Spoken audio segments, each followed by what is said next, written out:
What's up, everybody? My name is Daniel Unmanageable, and this is Hard Knocks Talks.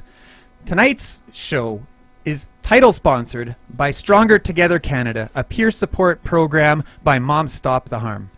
Tonight's show is also brought to you in part by Prairie Sky Recovery Center, Prairie Harm Reduction, the Newly Institute, Live Free Counseling and Healing, and the Elizabeth Fry Society of Saskatchewan.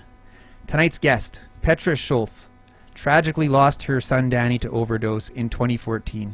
Since then, she has dedicated her life to advocating for a safer way to live for people who use drugs, and is a founding member of one of this nation's most powerful harm reduction organizations, MomsStopTheHarm. We are honored to have Petra with us tonight, and we are going to meet her right after this.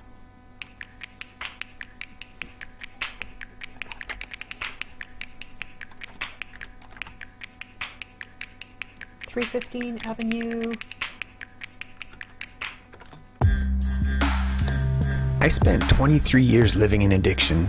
16 of those years I worked as a Red Seal tradesperson in Saskatchewan and Northern Alberta. During that time, I made many mistakes and took more than a few hard knocks. I went from tradesman to business owner to hiding from gang members and dumpster diving. But with that lived experience, I've decided to try and make a change. I've dedicated my life to raising awareness and promoting change in the fields of substance use and psychological health and safety. So join me and my guests as we take off the blinders around mental health in our communities and at work, and shine a light on what's working and what's not working in the fields of mental health and occupational health and safety. I'm Daniel Unmanageable, and I'll be your host, and this is Hard Knocks Talks.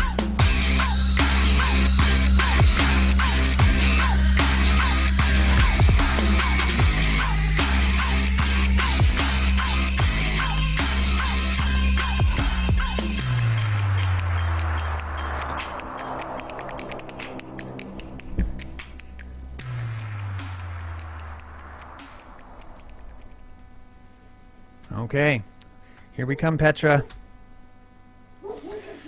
How are you, my friend? I'm good. It's great to be here.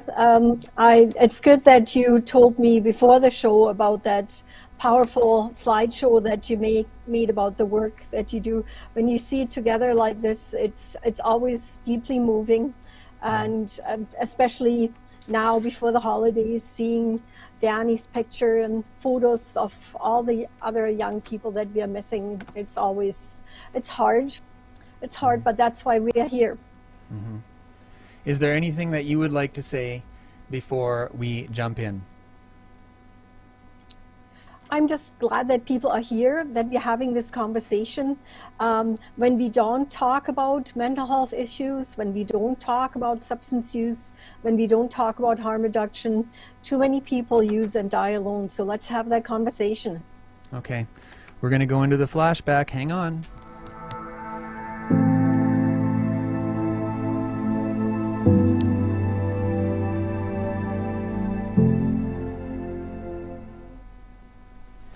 So, why don't you tell us why you do what you do? Tell us a little bit about your story. Yeah. Well, my story starts with my youngest son, Danny. Danny had two older siblings, our two children that are surviving.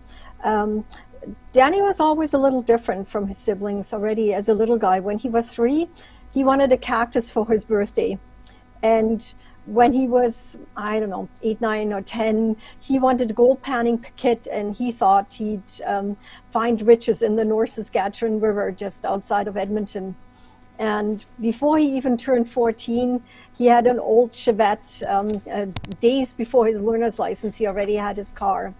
But there are also other issues Danny struggled with, like learning disabilities. He had a learning disability, and what that, when a person has a learning disability, often they struggle with something that we call executive function. He had difficulty with impulse control, understanding the consequences of his actions, planning ahead, which later really became to play when he started to use substances.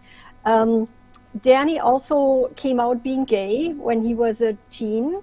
He was 16 at the time, and was not an issue for us as a family or for our church. But Danny still faced bullying at school, and his friends kind of changed, and he had difficulty with being a young gay man in a society that sometimes was hostile. And he was starting to develop mental health issues, in particular depression and social anxiety. And it was that social anxiety that eventually led him to using substances. That we learned about that much later, after he was in his 20s when he revealed to us that he was using, but he started in his teens. And when I finally found out, I said, what? He started out with Percocets and Oxys, and I asked him, what do these drugs do for you? And he said, when I take one of those pills, I can walk into any room and can be who I am. And that always struck me, and I felt there should be ways Danny could do that without using. Danny was in Vancouver when he phoned me out of the blue one day and said, there's something important I have to tell you.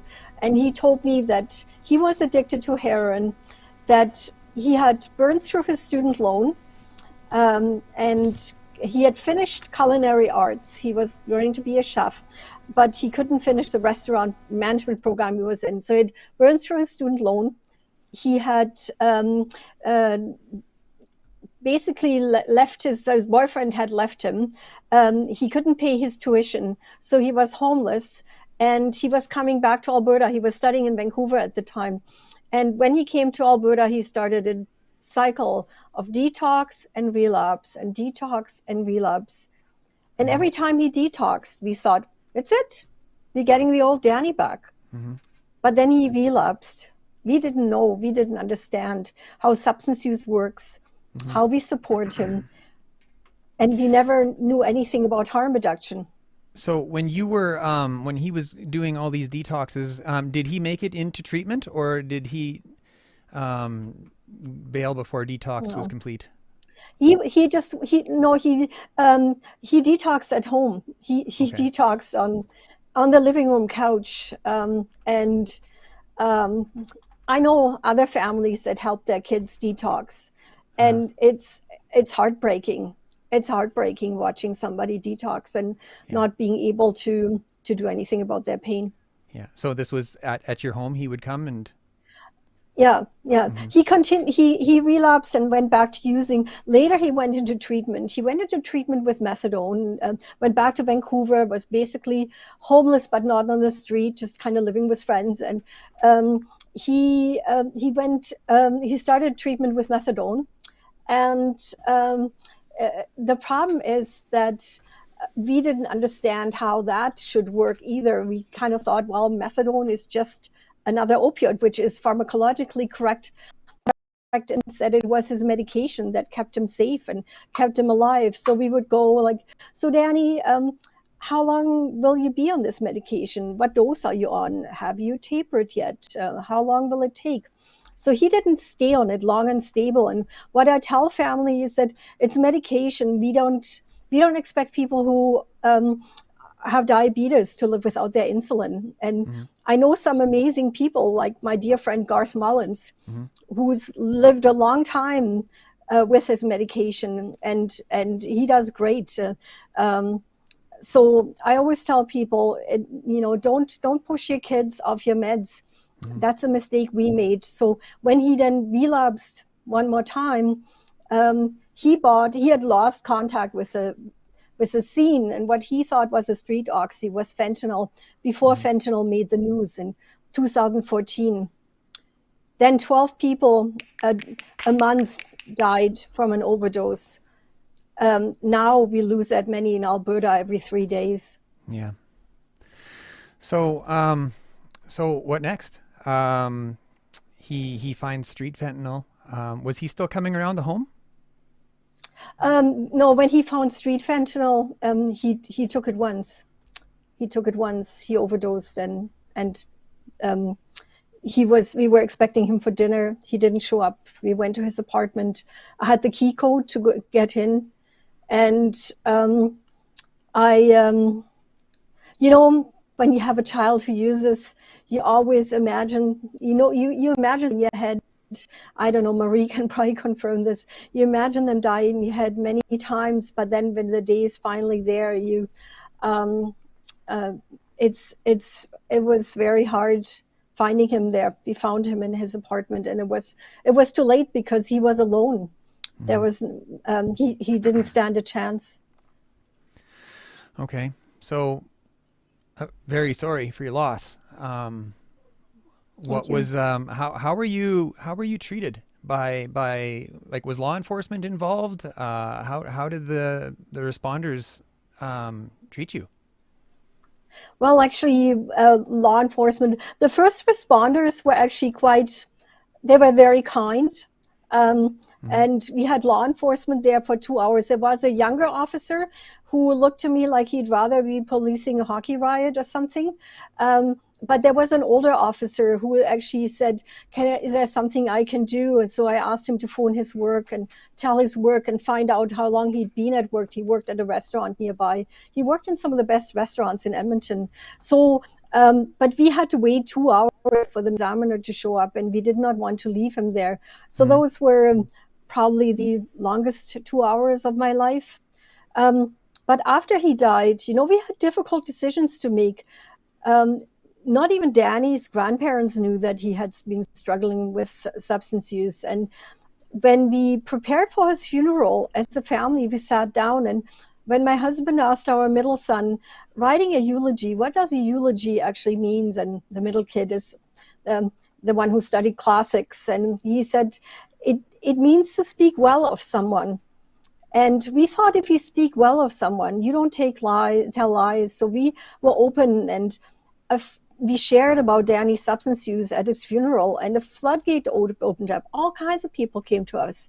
They had families who were using. They had friends, a loved one. And I thought, where were all these people before? And it was pretty clear. They were just where we were. They were hiding from stigma and shame. And that was really a pivotal moment. And I think that's when my advocacy started, when I thought, we got to share his story. So were you advocating, like, how long was it between the funeral and the time where you started, like, thinking that, okay, something's got to change and I'm going to try and change it? Well, shortly after the funeral, I picked up a copy of the Globe and Mail, and there I caught a little column called Lives Lived, which is sort of like an obituary for ordinary people. And I said to my husband, I'm going to send Danny's story. And he said, don't hold your breath. So I sent his story, and they said, we are really interested, but I had the challenge of reducing a 6,000 word eulogy to 500 words, to condense your child, his life, into 500 words. But the first time it was published, I looked at this paper and I thought, wow, he mattered. He mattered to the nation. He mattered to others. And I was reaching out to other media, and it's true, because health was not, there were no warnings. They weren't doing anything about it. And one day I read that there are 10 people who died on Piikani Nation, and no, that was Kainai Nation and the Blood Tribe in southern Alberta. And I thought, nobody is telling their stories. It's not right. We got to tell our stories. And through telling Danny's stories, where I met my fellow co-founders, Leslie McBain and Lorna Thomas, through the media article. They contacted me and we got together. Okay, and Mom Stop the Harm was born, correct? Well, it took a little while. Okay. It took us a year, Yeah. Sorry. Yeah, tell us about it. Well, it took a year of gearing up. I got to know other people in the harm reduction community, locally as well as on the national level, as did Leslie and Lorna. And one day we just thought that families have to have a voice. We are, first and foremost, people who use drugs have to have the voice, but families are part of this journey, and we have an important role in finding solutions. So we decided we had to start having a family group, having a family voice, and we literally just brainstormed a name. We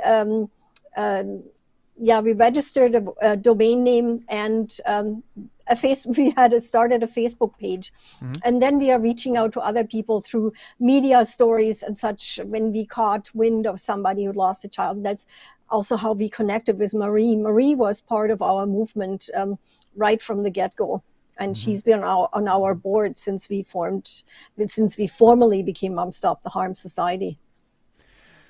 Yeah, so we've got Marie in the studio here. Actually, Marie, would you like to say a few words about what it was like first starting up? You know, I always said right at the beginning that the way to really start to heal from the tragedy of this kind is to find your people, and that's what I did when I found and had these women reach out to me and say, "Hey, are you interested in starting up and belonging to this organization we want to pull together?" And I found my people all right, and they have been integral, is that the right word, to my healing and allowing me to stay connected with my family. It's super important. So yeah, it saved me, I would have to say. Awesome. So what were some of the first things that you started doing? Like you said you were reaching out to people that you'd find in the media and things. What were some of the first advocacy roles that you started to take, and what were some of the early successes that you saw or challenges you faced? Well, what I first looked at, you know, when you lose a child, people, even your closest friends, ask you, did you ever wonder what you did wrong as a mother?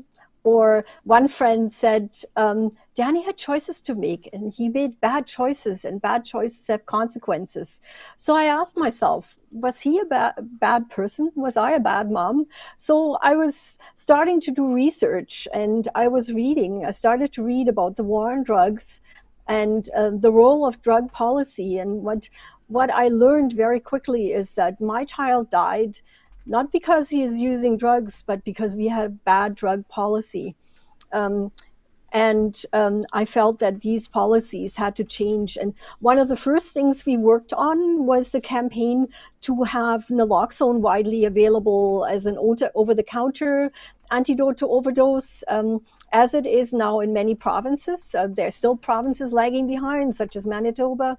But that was our first fight, was for naloxone. And then Marie should talk about the work she did on the Good Samaritan Act. That was our next target, kind of. Marie, you want to say something? Yeah, sure.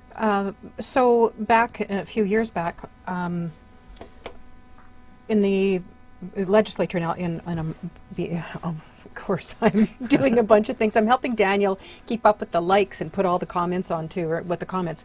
But what I could say is in Ottawa, I was invited to tell the story of my son, and then they told my son's story in the legislature to try to pass the Good Samaritan Overdose Act. And the one thing that I can say is that the Overdose Act was presented by sort of like a backbencher. And if you know anything about politics, backbenchers never get much onto the legislature floor, let alone get the law it passed. So my son's story and another woman's story in Canada was told in an effort to get that law to pass, because my son, a young man, was afraid to call 911 and subsequently didn't. Not in, he did 30 minutes later, but as we know, you don't have 30 minutes when you quit breathing. So at the end of the day, we now have the Good Samaritan Overdose Protection Act, and I know that if it weren't for the love and the advocacy of not just myself, but all the women who supported me and the families who supported us, we wouldn't have it right now. Cool, thank you. Okay, where can we go from there? So, given the political climate in Canada, in your opinion, how much weight do you think politics carry when it comes to moving evidence-based harm reduction into practice? That's a tough question, Daniel. There are some politicians for sure who are passionate about doing the right thing, but we've had horrible overdose numbers in Alberta. Yesterday, we had the worst months ever be reported in Alberta. BC had the worst months ever reported. And we are really sick and tired of words of condolences, thoughts and prayers from politicians. Yeah. I don't want any more thoughts and prayers. I want action. And what we have come to learn is that the only way we get politicians to act is if the people who vote for them make them act. We have stopped just trying. We, of course, we still try to reach out to politicians and meet with them and present our policy briefs. But we really speak to, like tonight, to anyone who's willing to listen. And we are hoping to shift the dial by talking to everyday Canadian and helping them to understand that we need two things. We need to stop criminalizing people who use substances, and we need to provide safe pharmaceutical alternatives to toxic street drugs, also called safe supply. So those are the two big goals that we have been working on for years. And on the decrim front, we are inching a little closer. Vancouver, Toronto have asked to decriminalize. We also have the province of BC asking. It's discussed more widely. 60%, more than 60% of Canadians support it. So it definitely is on the mind of Canadians. Supply is a little harder sell.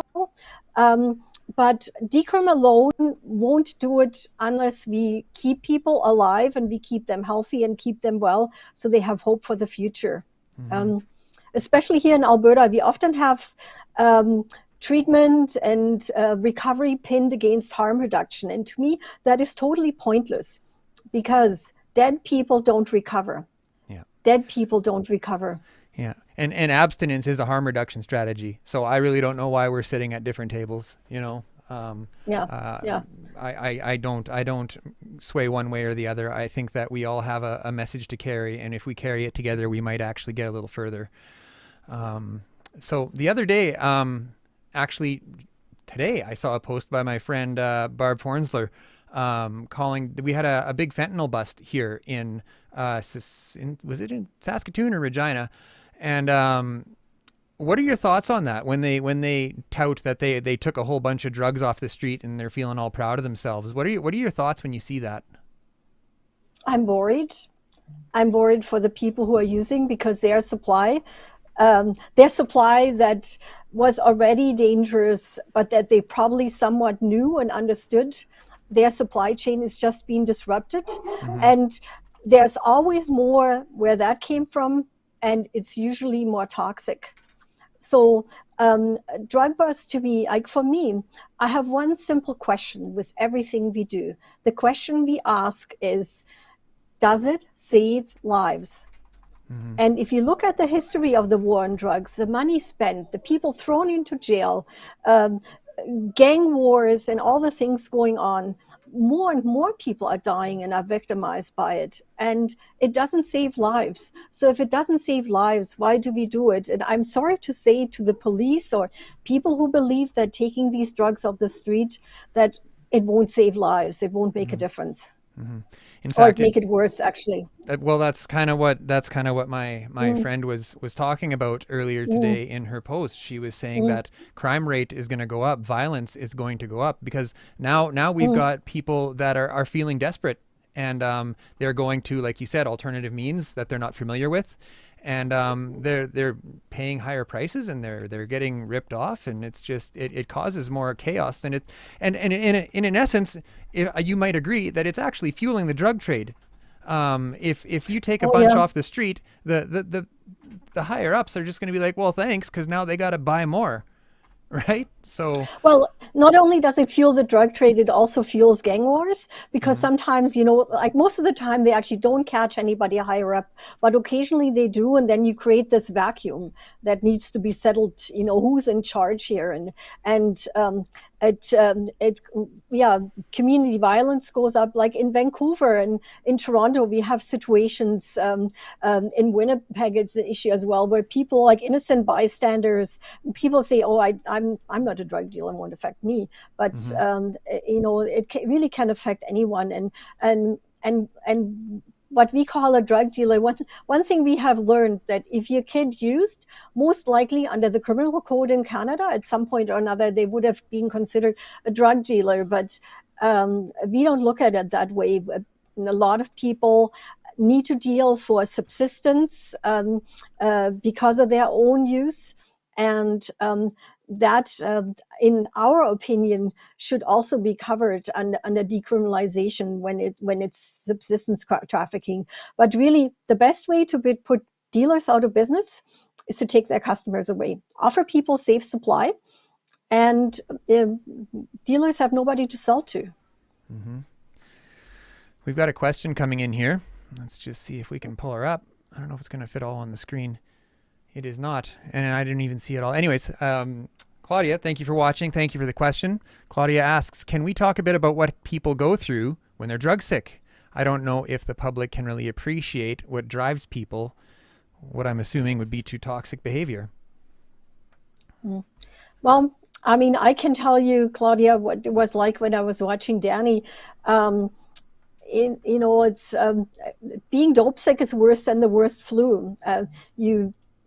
Like Danny was sweating and he was cold and he was shaking and he was throwing up and he had diarrhea and his legs were all twitchy. And to this day, I remember when he was little, if he'd have a fever, I'd wrap his legs in ice cold towels. My mom showed me that. And I was looking at him and I was so desperate to do something. I said, sweetie, is there something I can do for you? And he said, can you wrap my legs again like you did when I was little?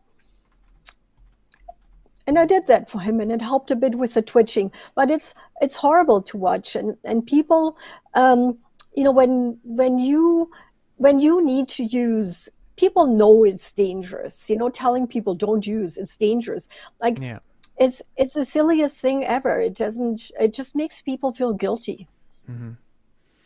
And so the stigma continues. A little while ago, and this is how the media might play into this. A little while ago, I was featured on the news, and it was for my addressing the police commission during their decision to decide if they wanted to think about decriminalization.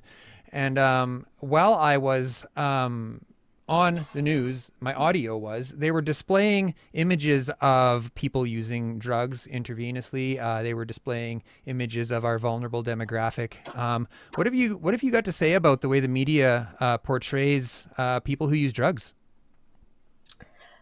Well, I mean, the media images, I'm sick and tired of the images of seeing the needle on the street. And that is kind of the image that we get all the time. And we see people who are homeless, and they are dealing with a multitude of challenges that are more than just substance use. They're lacking housing, they're lacking health, they're lacking nutrition. Most people who use, you probably don't know. Nobody saw in Danny that he was using. Nobody knew. So the images that we see, it's kind of a stereotype that people have that is really far from the truth. Yeah, and there was a study in BC that showed that, was it like 60% of the people that were dying from overdose were employed at the time of their overdose? They were employed, and actually, I'm just plugging in my phone, Daniel. I neglected to do that. So okay. They were employed. And many of them worked in trades, actually. Like Danny worked in trades, but there are actually a lot of people who work like in building trades or in camps and such. He worked every day. On the day he died, he worked until 4 o'clock, and sometime after 4:30, when he bought clean needles, sometime after that he died. Mm-hmm. So when you think about the workplace and you think about people who use drugs trying to remain employed, what are some things that come to mind when you think of harm reduction for someone that has to go to work every day? Well, what is incredibly hard for people in treatment, for example, like Danny, when he was on methadone, making sure he gets to the clinic, to the pharmacy, and then to work on time. And often it's daily witness dose. So often it's mom who's driving. You have that rat race every day. And then you suddenly get called in to do a urine screen. That kind of comes out of the blue. And then Danny had counseling appointments. Danny quit his counseling because in the restaurant. If you work the morning shift, often you have to stay late, and it's kind of hard to tell your boss, well, I'd like to go see my psychologist. I'm having counseling for my substance use. There is so much stigma around that. Workplaces make it hard for people to seek help and to stick with the help that they are getting. And even disclosing substance use is probably would get you fired in most places. Yeah. We've got a question coming in here from Danielle. Danielle, thank you so much for watching tonight. I've had some good conversations with Danielle. She asks, what are some what indicators did you see early in your son's life that a parent could watch for? Do you have any advice for parents? I mean, with Danny in particular, we should have done more for his learning disability to begin with. The more help you can offer your child with things like learning disability, ADHD, and such, the better foundation you offer, you can lower the risk. As he got older, getting supports for his mental health, getting treatment for his mental health. If he would have had something like a gay-straight alliance to go to for school, he would have felt less stigmatized for being a gay teen. Later, when he started using, and we didn't know, things that were kind of giveaways that I didn't read right, where things like his marks were starting to slip. He was missing work.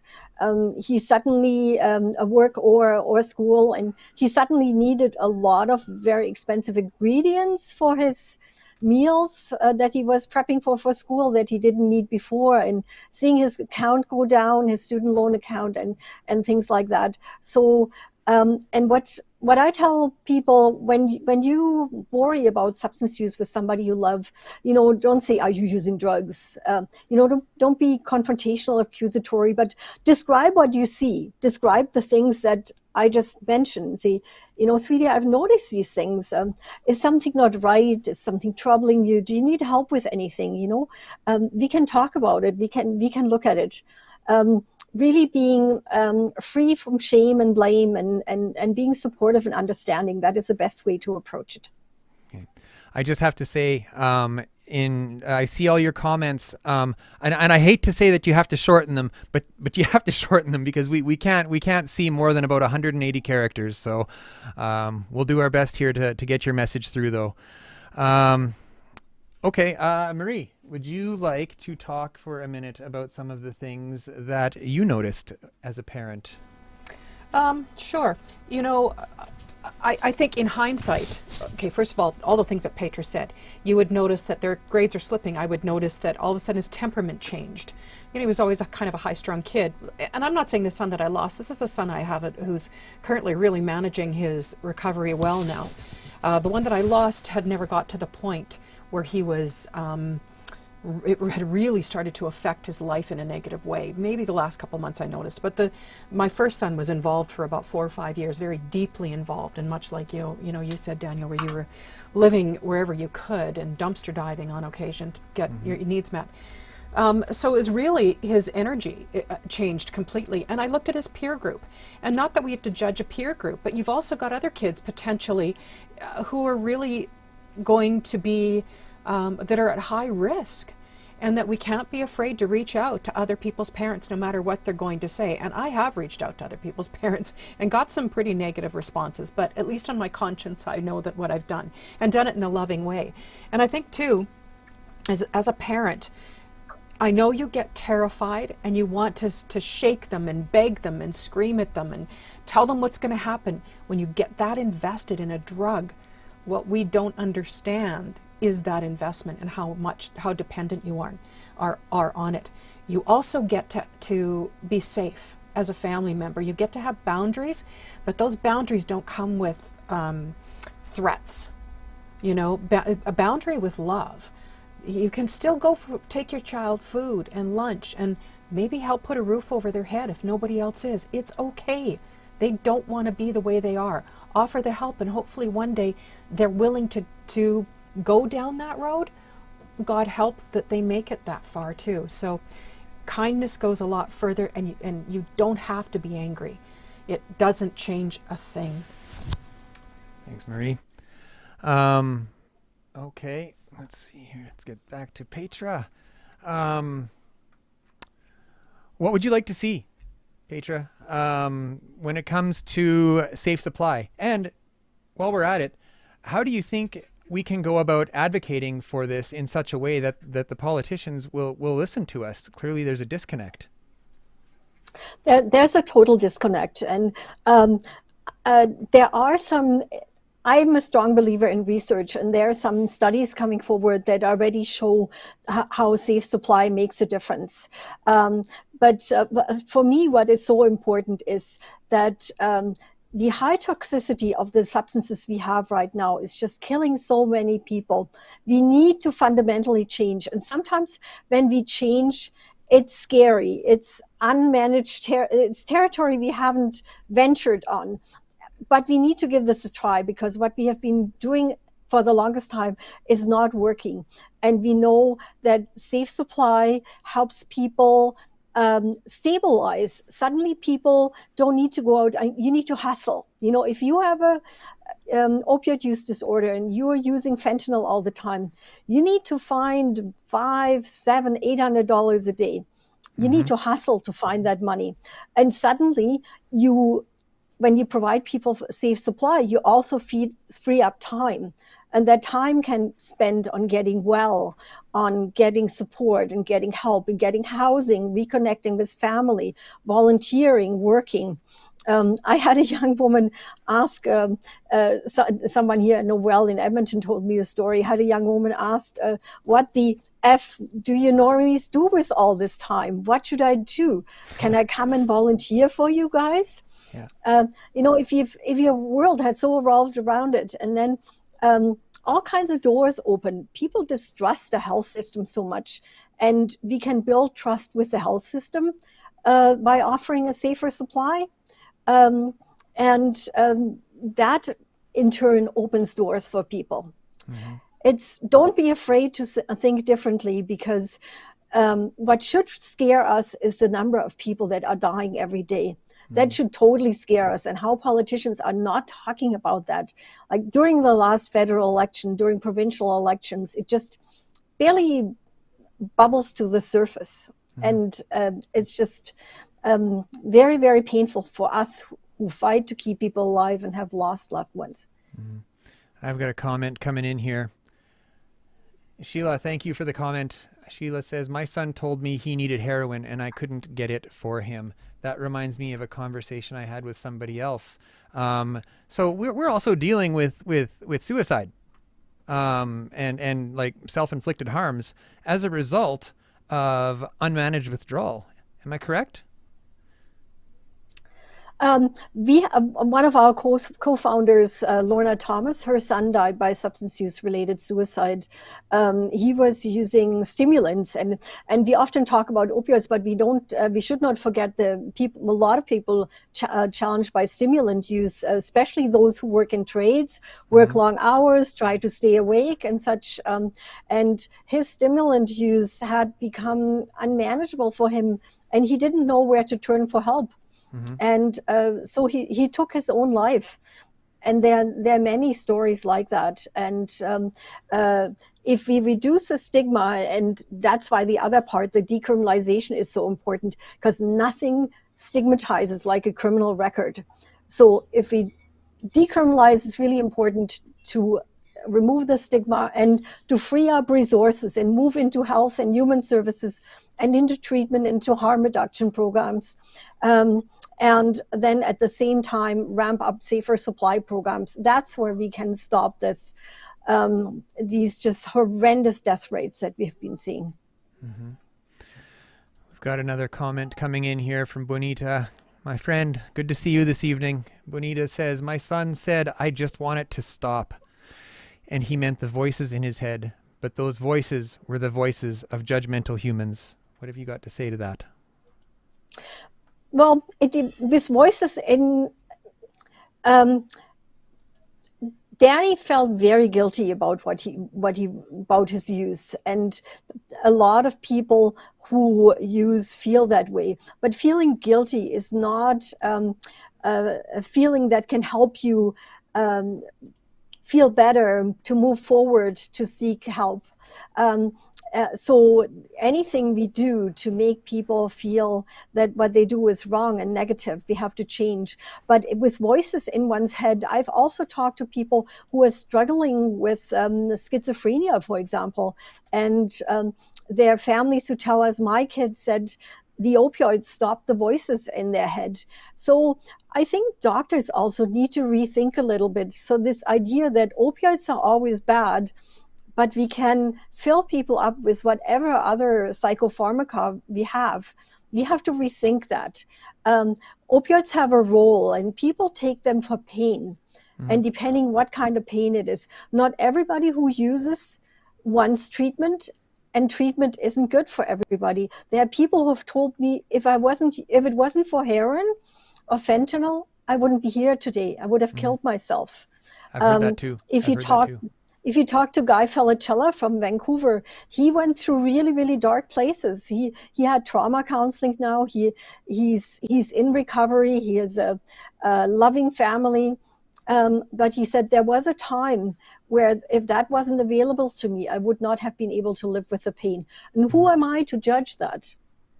And it sounds outside of the norm of what you would hear, but I too have heard people say that heroin saved my life at one point. And these are good, productive members of society now that at one point had such trauma and such pain to deal with it. They would have made terrible decisions if not for the heroin, you know? So, What's really important is that people have to have the right time. We have to allow people to come to a point that they seek treatment when it's time for them. If we push people into treatment, or even worse, force them with kind of coercive measures or legislation, like some people propose, then often you get people when it's not the right time for them, and then you're losing them. Here's an interesting comment that cues thoughts in my head. T, thanks for the comment. T says, drug-induced psychosis not treated until they're clean is absolutely backwards. And I couldn't agree more. I often say to people, the way that our systems are set up is like, if you have a broken leg, they expect you to walk around the block twice. And if you can do that, then they'll put a cast on you. What do you figure, Petra?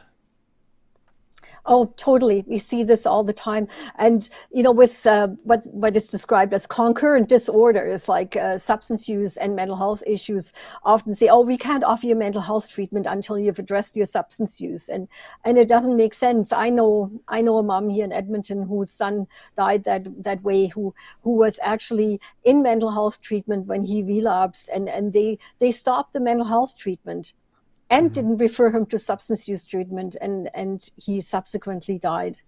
There are such failures in the system, and it's antiquated thinking. We've got another comment coming in here, and I think this is a good segue into decrim. I'm sorry if I say your name wrong. Dinian? Petra, Dinian? I hope I'm saying that right. I'm sorry. Dinian says, yes, my partner was murdered when trying to get stimulants. We are so sorry for your loss, and we're glad you're here this evening. How can we move towards decriminalization? What can we say? We have to demand it from the federal government. I mean, it's great that Vancouver and Toronto, other cities are looking at it, but really it's federal legislation. We have to demand it from the federal government. There's also a really good platform that has just been released. It's called Decrim Done Right. You can find it on the website of the Canadian Association of People Who Use Drugs, also on the Canadian Drug Policy Coalition website. And there are some important basic principles laid out that we need to listen to people who use substances today and let them tell us how decrim needs to look like. It also needs to come with expunging past records that were wrong to begin with. And if thresholds are always an issue, especially when thresholds are set by people who who don't use themselves, or when thresholds are so low that sometimes people buy for a friend, or maybe they live out in the country and they buy for several days. So thresholds are problematic. Giving the police too much discretion is problematic, because then people who are indigenous or people of color are disproportionately arrested. So take a look at that platform. It was created by 21 organizations. The Canadian Association of People Who Use Drugs kind of led the way. MomsStopTheHarm is one of these organizations. We worked on it and endorsed it, and so did over 100 organizations. It's really the way we need to push our politicians to go. We also have on our website a petition to Parliament and a motion to municipalities. You can contact us at info@MomsStopTheHarm. We can send you links to both, or maybe one of our, I know there are several of our members, including Marie and we can pop that link in there. So take that motion to your municipality, or collect 25 signatures and make a favorable MP read out the petition in the House and ask that is taken seriously and that we move forward on decrim. Mm-hmm. Now, I think this is an interesting question that the mainstream doesn't really seem to be interested in talking about. What would it look like? Okay, say Parliament just says, okay, fine, we'll do safe supply and decrim. What should we do first? What are your thoughts? Well, they really need to go together. But if I can just tell you what my ideal world would look like. Please do. I would legally regulate all substances. Mm-hmm. And when I talk legal regulation, I say regulation with capital R, like not a free for all. If you look at cannabis, for example, cannabis is now legalized, and I'm so happy that people who use cannabis are no longer criminalized. But I also am very angry that when I drive down Calgary Trail here in Edmonton, that's a road that goes out of town when we drive to Calgary, every 500 meters there's a sign reminding me that I should buy some cannabis. Mm-hmm. And it shouldn't be that way. It should be there for me, but I don't need constant reminders. There should be no advertising for alcohol at hockey games. All that is bad drug policy. It has to be available, and when it's regulated, we have known substances in known quantities. We hear of recalls, for example, of cannabis. There was some cannabis that had mold in it and was recalled. Well, the DNL would have never recalled it, but under a legal system we do. So that's where we need to go, but we need to have a model where it's kind of staged, where depending on the risks and the benefits of each substance, it's made available, how it's made available and how restricted that availability is. And some might only be available under a harm reduction model, others by prescription, others over the counter by a pharmacy or in a government shop, or just otherwise legally over the counter. That is really where we ultimately need to go. Mm-hmm. And I hope I live long enough to see that. Yeah. I think what I've heard from decision makers in the past is that this all sounds like a great idea, but they don't know how to put it into practice. So if the public were to advocate for one thing, we want this one thing to make a soft start, what would be that one jumping off point? Well, it should be two jumping off points. It's demanding decriminalization and at least beginning by making a safer supply available on prescription. Mm-hmm. That people who are currently using have access, for example, to fentanyl patches if they're a fentanyl user, or to something like hydromorphone, Dilaudid, or stimulants, or even people who live with an alcohol use disorder. Mm-hmm. And, some people use like rubbing alcohol and such products. Even there, providing a safe, small dose of alcohol can make a difference.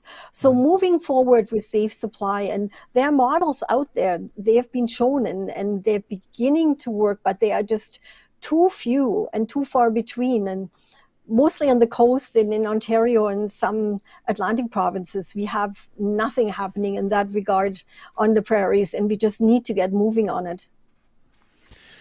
And I want to say I love Prairie Harm Reduction and the work they do. But nobody should have to fund a supervised consumption site with T-shirt sales, although I do love their T-shirts. They do have sick T-shirts, that's true. Yeah. Yeah. So we have Mr. Earl Thiessen chiming in from Oxford House of Canada. Earl Thiessen. Hi, Earl. Yes, he says they should not charge people that get caught with personal amounts or small trafficking amounts. You're going to have to put the rest in another comment, Earl. We can't see it. They should give them the option of treatment. That is one of decrim some people are proposing. And that is something they've done in Portugal at first. And now Portugal is often lauded as a great model, but Portugal's model is 20 years old and sadly hasn't been overhauled. But what the evidence tells us that offering treatment as an alternative to decrim really misses the mark, as we talked earlier. If a person is not ready for treatment, treatment works is when people want it and when they are ready for it. That's when treatment works the best. And then there are a lot of people who are caught with small amounts of substances who don't need treatment. If somebody does a line of coke once a month, they honestly don't need treatment. So that is kind of a model that we don't endorse, not under the Decrim Done Right platform. And Earl and I, we've chatted about this before. We kind of I think we are at a point where we agree to disagree. Mm-hmm. Yeah, I've had conversations with Earl like that too. We can all sit at the same table, though. That's very important to recognize that we all have a place at this table. Yeah, but Daniel, I'd like to spend a few minutes talk about something else about the programs that we offer for families. Because hang on, I apologize for interrupting, but we have a comment coming in here that I think is very relevant. It's coming in from Tammy. Tammy says many people have used their safe supply, such as hydromorphone, and trade them for fentanyl. So, and I would like to say something to that, if that's all right. I think that it's interesting that they give you a safe supply that isn't going to have the same effect, and then they wonder why it's not working. You know, clearly a small amount of hydromorphone isn't going to have the same smack in the face as a shot of fentanyl. What are your thoughts on that, Petra? Well, exactly. If you want to offer safe supply, it has to be safe supply that is meaningful to people. And the other thing is, you know, when people talk about diversion, when Danny started using, he bought OxyContin on the street. And there are all kinds of things we can discuss around that. But at the time, about 200 people a year, 250 people a year overdosed in BC. And that was stable and steady for a long time. And I'm not talking about the issues related to using problematically. I'm just talking about overdose here. That when people started to use fentanyl and street substances, our overdose rates were just going through the roof. And they continue to go through the roof. So even if people divert hydromorphone and give it to somebody else or sell it to somebody else, that person who needs the hydromorphone now doesn't have to buy any toxic stuff. They know exactly what's in there. So I don't, I agree with you. We should give people what they need, but if we don't and they give it to somebody else or sell it to somebody else, then somebody else's life will be saved with it. Yeah. Like safe drugs, shouldn't say safe drugs. Safer drugs on the street is better, no matter how you look at it, in my opinion. So continue. You were gonna dive into something else there. Yeah. Well, one thing I learned about a couple years after Danny died, I got an email from a woman here in Edmonton who lost her daughter Zoe. And the first time I met Angela, she said to me, Petra, if we want to be effective, we have to offer grief support. And I said, Angela, I don't want to do grief support. I want to do advocacy. We got to change drug policy. And what Marie talked about, the support we give to one another, we learned we are not well. We can't be good advocates. And we also learned that the best support we can give is support that comes from families like us, support that helps us understand how we what we face, and we talk to people who are in the same situation and know exactly the shoes we are walking in. And building on that experience, Moms Stop the Harm was funding from the federal government through the Substance Use and Addiction Program. We started our Healing Hearts and Holding Hope programs now across the country. And I've noticed that Tyler Savard is here. She's our program manager for Stronger Together Canada for these programs. We also have programs in BC funded through the BC government. So any family here who has a loved one who's using, they can contact us and either join one of our online groups or see if there's a local group where you are for Holding Hope, or if you are in the tragic situation that you have lost a loved one, you don't have to grieve alone. Our Healing Heart groups, again, are available for people to support. So reach out to us. As the name of our program says, we are stronger together, and we also form a strong voice together. I know you have the contact information as well. Yeah, we've got it. I'm just sorry. Mm-hmm. You were talking there, and I was asking Marie. I'm like, you got those links in the chat, right? Yeah. The ones for Holding Hope, and what was the other one, Petra? Healing Heart. I'll put them both up again. Okay, awesome. Mm-hmm. Okay, so I think now would be a good time to go into the viewer's voice. We've got some comments to look at and things like that, and we can continue our conversation. There's no need to end it here. So let's do that.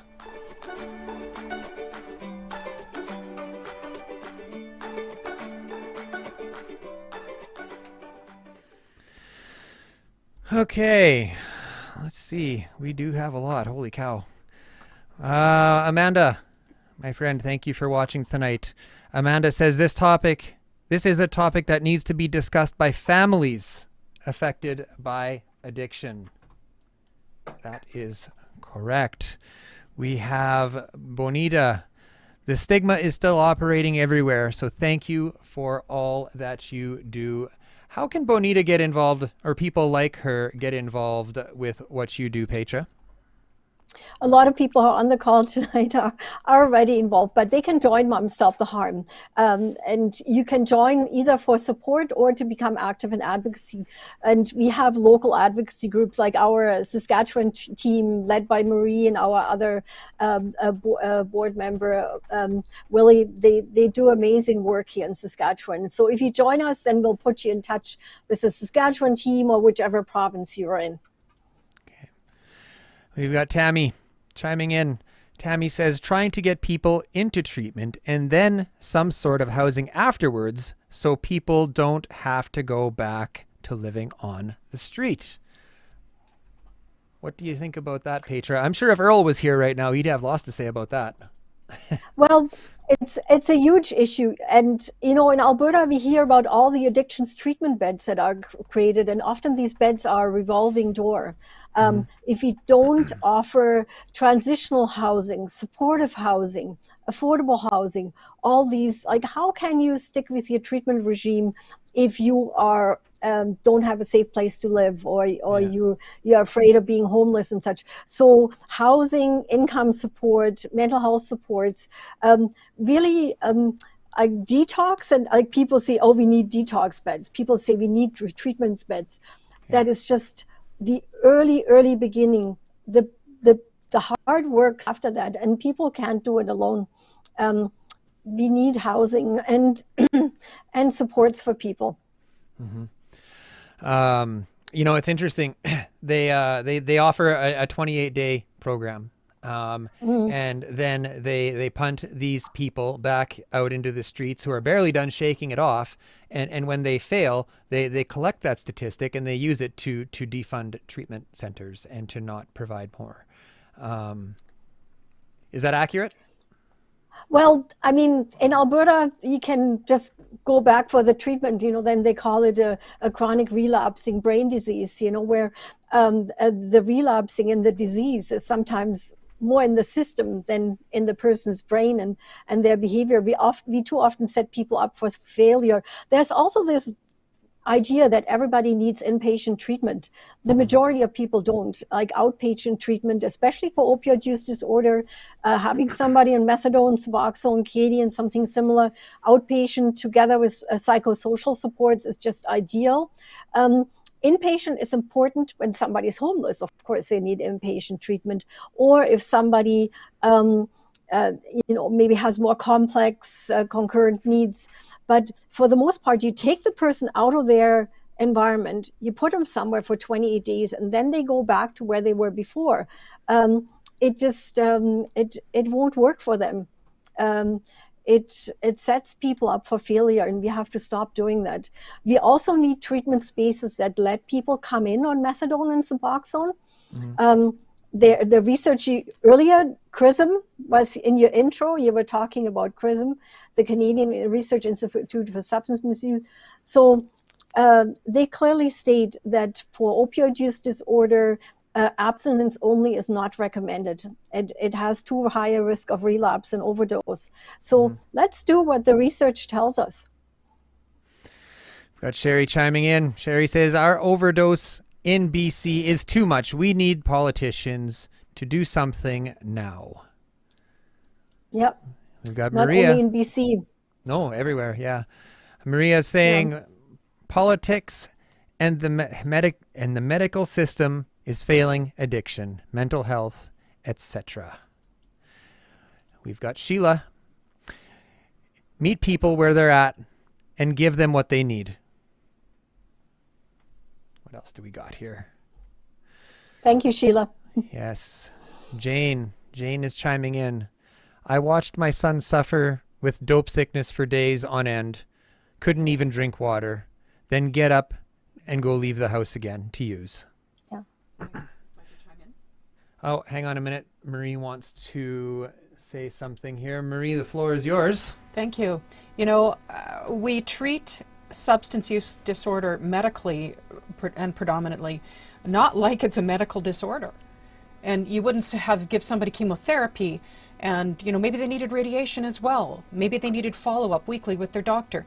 There's this care model that I remember even talking to a pharmacist, a friend of mine, who said, when we treat a diabetic, we have kind of this model of care that the pharmacist can pull up that gives us sort of the standard of care that we need to provide to them. There's nothing for substance use disorder.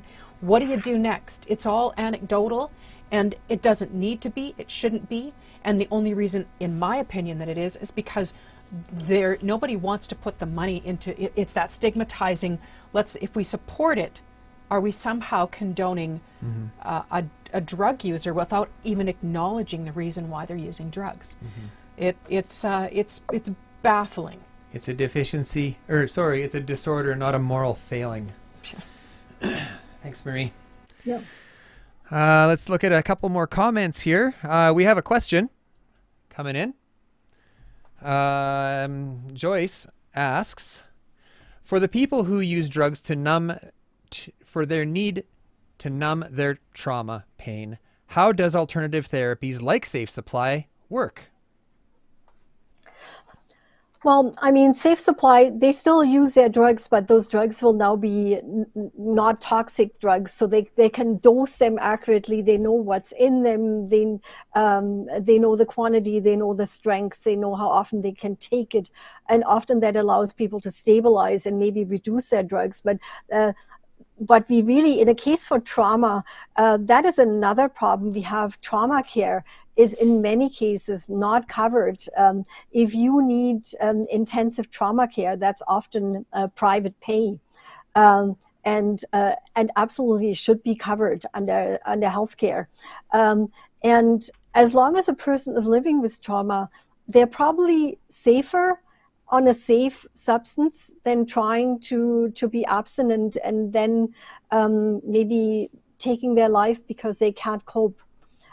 So we really have to deal with the underlying conditions first before we expect the person to live without their substances. But on a safe substance, they don't have to do Russian roulette every time like they do every time they buy on the street. And they don't have to continue living the toxic lifestyle that they needed to survive to afford their drugs. They do. Like when I was using, I would literally spend all night digging up copper or doing whatever I had to do in order to get the drugs that I needed to go out and continue to do that. It was an endless cycle. There was no room left in my day for anything else that affected. I was a terrible parent at the time, and not because I was a bad person. I wanted to do better, but my brain had me hijacked into thinking that I couldn't be a good parent unless I was high, right? Yep. So what do we do with that? Like how do we tell people that cycle needs to be broken somehow? Yeah. So speaking of parenting, our friend Danielle here, she's a bit of a parenting expert. Danielle says, "Thank you. Positive school experiences make such a difference. Also, untreated ADHD is absolutely a risk factor." What have you got to say to that, Petra? Well, actually, in my day job, I teach at McEwan University for the classroom assistant program. And when I was preparing my lecture on ADHD, I came across a research paper that showed if you have people, children who have ADHD, if they get medication and the medication works for them, you can reduce their risk that they might later face of substance use. And actually, a lot of people on stimulants have undiagnosed and untreated ADHD. And then if you have somebody who uses stimulants and you go into the doctor and you're trying to get them ADHD meds, it's almost impossible. Mm-hmm. Yeah. Okay. Well, the comments seem to be slowing down here. Marie, is there anything that you would like to chime in before we shut this down? Well, somebody here, if I can, I had written down some comments. Here it was. Tammy McLean said, criminal records, this is back to decrim, often means no job and no housing. It's this catch-22 that we deliver to people because, when we talk about decriminalization, somebody gets caught with a small amount of drugs. And with that, because of the laws, they end up with a criminal record. And then there's this whole, that mantra, get a job, get out there and start giving back to the community.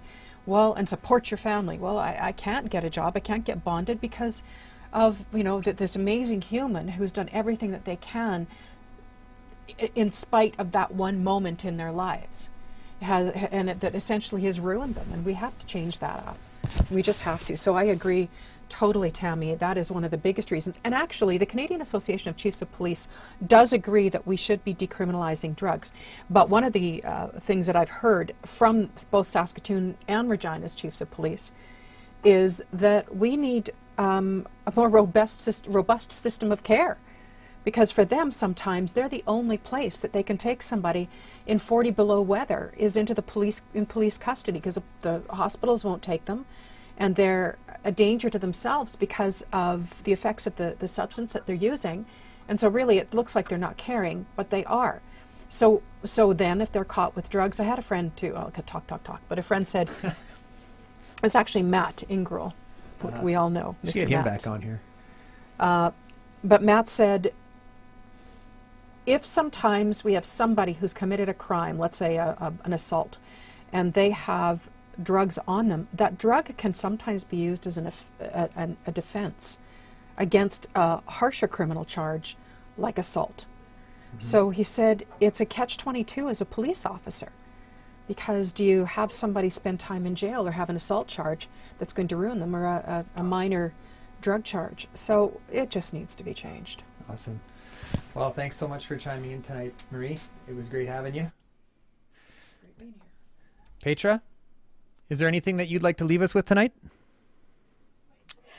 I would just like to encourage everybody to speak to anybody you can, to have an open conversation about substance use. If you have a loved one who's struggling, don't hide, don't have them hide, and reach out to any politician and demand change. And remember that next time you go to the polls, vote for the people who make sure that our children stay alive.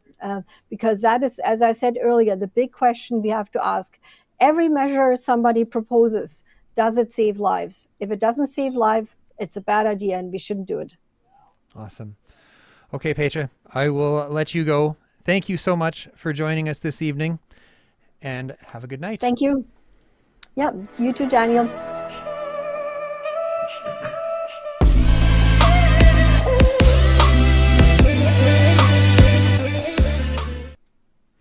There is power in numbers. If you would like to contribute to ending the stigma around emotional pain, please subscribe to our YouTube channel. Follow us on LinkedIn, Facebook, and Instagram. Like and comment your thoughts on our posts.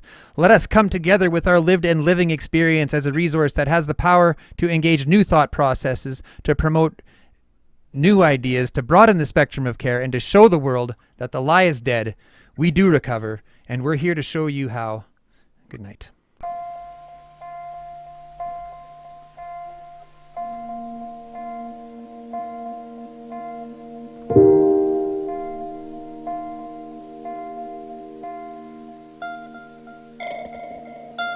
Thank you.